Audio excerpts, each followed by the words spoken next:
जय श्री हरि। ऋषियों ने विनम्र भाव से पूछा कि हे महामुने, जब स्त्री का जीवन त्याग, सेवा और सहनशीलता से बीतता है तो क्या माघ मास उसके लिए भी मोक्ष और सौभाग्य का द्वार खोलते हैं?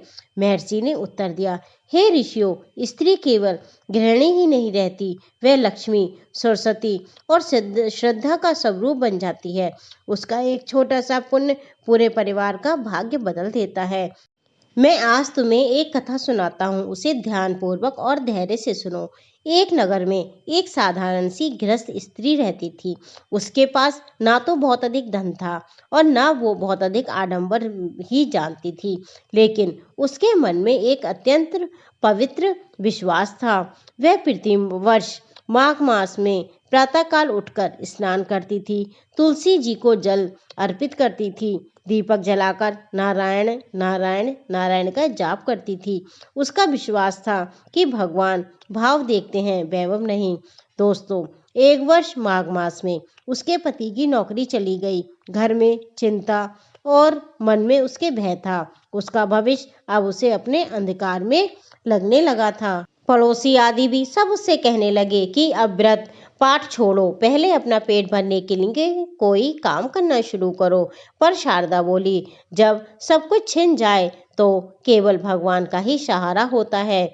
उसने माघ मास में कोई बहुत बड़ा व्रत, पूजा पाठ आदि नहीं किया, लेकिन उसने कभी भी क्रोध नहीं किया, क्रोध का त्याग किया। कटु वचन बोलने उसने और जितना उससे हो सकता था उसने अन्न दान करा।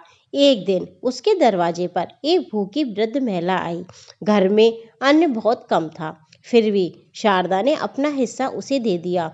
वृद्ध स्त्री ने उसे आशीर्वाद दिया, बेटी, तूने माघ मास में मुझे ही नहीं बल्कि भगवान को भोजन कराया है। उसी रात्रि शारदा ने एक सपना देखा। भगवान विष्णु प्रकट हुए, हाथ में शंख और चक्र लिए। भगवान बोले, हे देवी, माघ मास में तुम्हारा धैर्य, तुम्हारी सेवा और तुम्हारी करुणा मेरे लिए सबसे बड़ा यज्ञ है।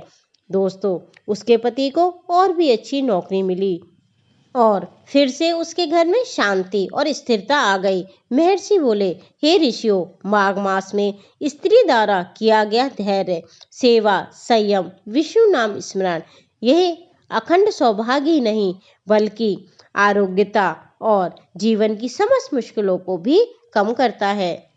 दोस्तों, जो स्त्री इस कथा को श्रद्धा से सुनती है, दूसरों को सुनाती है, माघ मास में कटु वचन नहीं बोलती, वह अंत समय में वैकुंठ धाम को प्राप्त होती है। कथा अच्छी लगी हो तो इसे लाइक करें, शेयर करें और आध्यात्मिक ज्ञान सुनने के लिए मेरे चैनल से जुड़े रहने के लिए इसे सब्सक्राइब करें। राधे राधे। आपका जीवन मंगलमय हो।